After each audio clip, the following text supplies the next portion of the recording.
Hey guys, new video for Path of Exile. So in this video we're going to go over some updates on day 4 to the armor stacker. Been playing the Doriani's prototype build, been farming simulacrums, and since the last video we made quite a few changes to the character, mainly because I think before I had like 3,200 ES and that just wasn't really enough for simulacrum. You ideally want to have around 4,000 plus, I think, but you know, just starting out.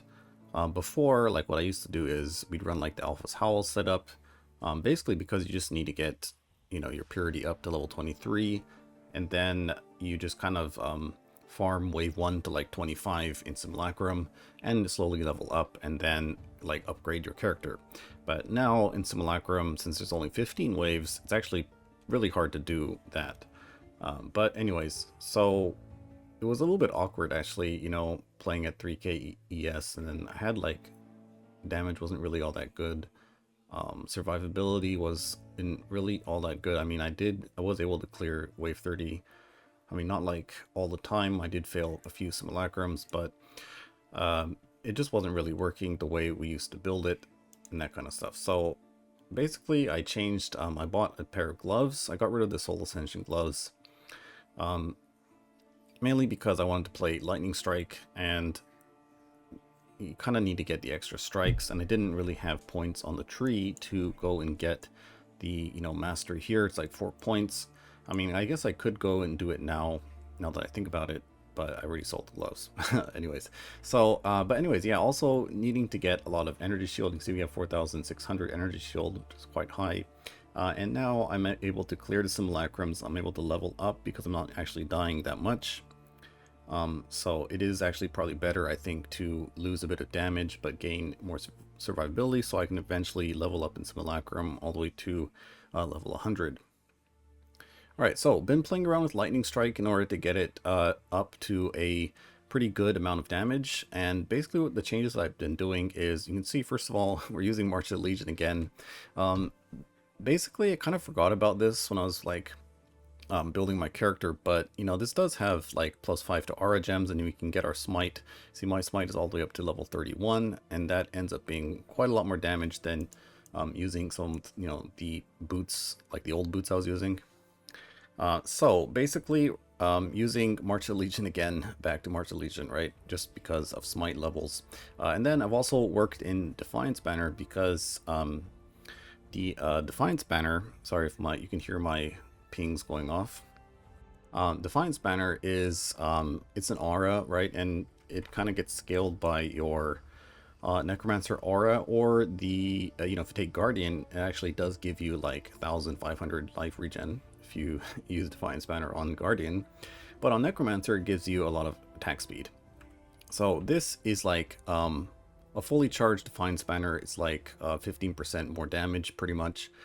Even more than this like Seismic Cry. I don't even have Seismic Cry anymore. I took it out because it's just so clunky to use, and I'd rather have the banner, which actually lasts a lot longer, and it does give you like even more damage than Seismic Cry. Right, so you can see the gear, what we've changed is I made a helmet. Basically just look for like one of the new bases, the Lich Circlet, and tried to get one that had like some kind of fracture, right, like intelligence, cold res, you know, or energy shield. And I found this one and crafted it, and it's like 400 ES, which is pretty crazy. And then these gloves, like I was thinking of using Shaper's Touch because that's, you know, that's pretty good, right? Because it gives you a lot of ES accuracy, and then also you can get +2 AoE on there. But I was looking at the rare gloves in the market, and people are selling these like pre-unveiled gloves. I guess they find them doing Jun missions or whatever, right? They unveil it and then they just like sell it. This was like 40C for this base, which is pretty good. I mean, it doesn't have attack speed on it, but it has the +2 AoE and a decent amount of energy shield. So with that, you know, just did the implicits and it was done. So that's pretty nice. And then let's see what else. So for Lightning Strike, it's really hard to color your chest, which is why I didn't start off doing it in the beginning. But now we did get it. So we got the Lightning Strike, we have the Pierce, the returning projectiles, and honestly guys, just get the 21 0 gems because the quality gives you increased damage, but you already get like tons of increased damage from your sword. so the quality doesn't really do anything, and getting a 21 gem is actually like a lot more, what do you call it, value. So this is the links now. I've dropped inspiration basically, and in order to do that, I had to change one of my clusters around over here. So I dropped the one that gives you like 20% mana, and then I got Fuel to Fight to get some mana leech. Because, I mean, there is some leech here, but this is like physical damage. And, you know, Doriani's prototype says you can only do lightning damage, so we can't do fizz damage. So it doesn't really work. So we have to get like attack damage leech or something.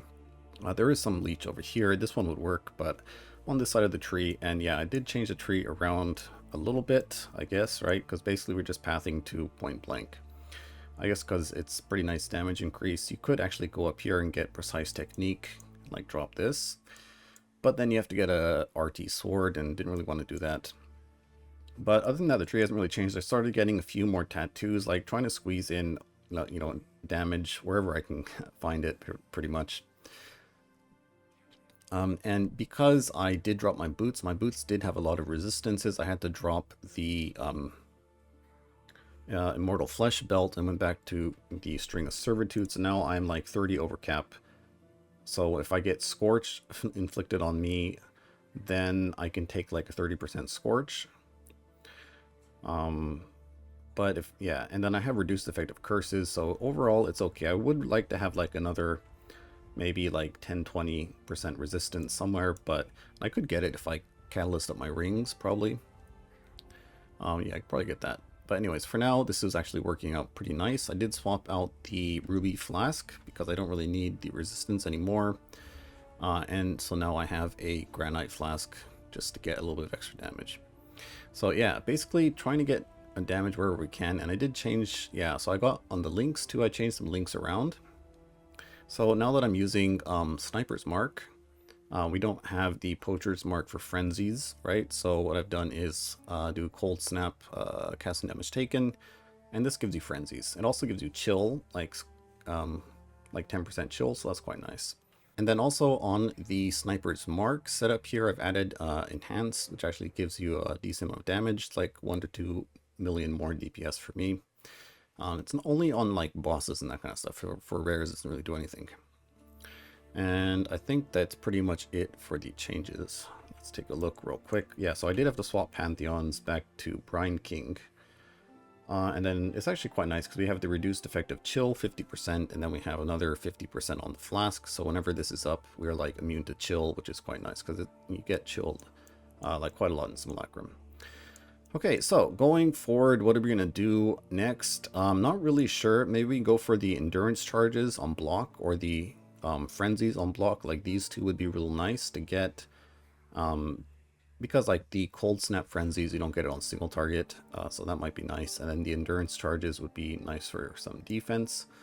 And then I was thinking, I guess, or we could just get a lot more energy shield, like with this area here, get like 5,000 plus energy shield, but I don't really think that's needed. Oh yeah, I also removed Divine Shield because I got a new Watcher's Eye with the ES on hit, and with Lightning Strike, ES on hit, it's like quite a lot of sustain, so I didn't really think I needed this anymore.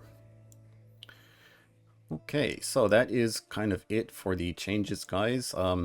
Still kind of far away from the Mage Blood. You see, I've been spending tons of money trying things out, but getting closer there, and I think from tomorrow, it's probably going to take a little bit longer than usual, I think, because it's taking a little bit longer to farm things, I guess, but we'll see what happens.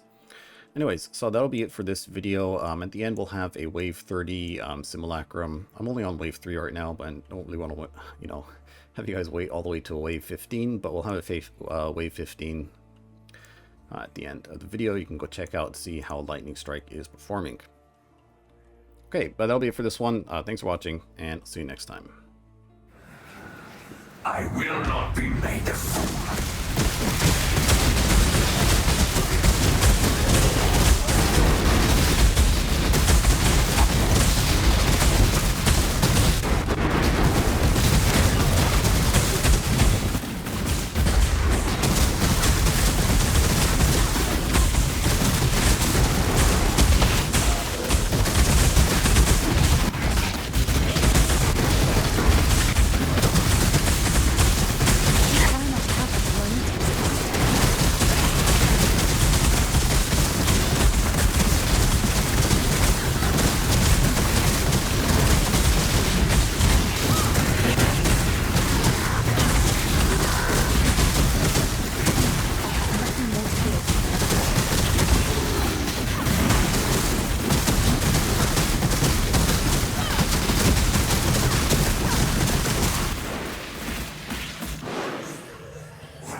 see my agent of chaos.